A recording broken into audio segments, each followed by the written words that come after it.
Welcome to Kenton's videos. Enjoy the video. You start by preparing. This avoids mistakes and lets you diagnose sound issues quickly. First, charge both AirPods and the case above 50% so reset's complete. Once done, update your phone and AirPods firmware, then unpair and forget the device to clear Bluetooth settings. Next, lay out a soft brush, 70% isopropyl, toothpick, and lint-free cloth, tools you will use immediately and sparingly. Make sure to work in good light and on a clean, flat surface to prevent losing parts.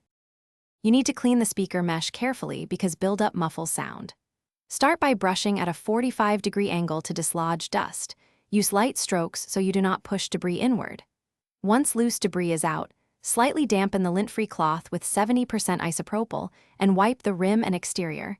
Never pour or spray liquid directly into the mesh.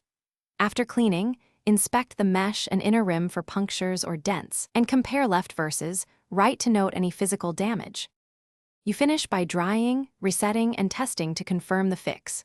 First, allow the cleaned AirPods and case to air dry for 10 to 15 minutes so no moisture remains. Once dry, reassemble, hold the setup button for 15 seconds to reset, and then reconnect to your device. Play balanced audio and check left and right channels.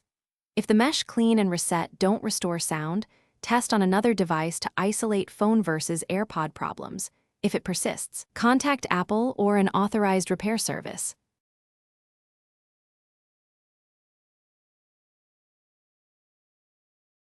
Thanks for watching. Consider subscribing if we helped you.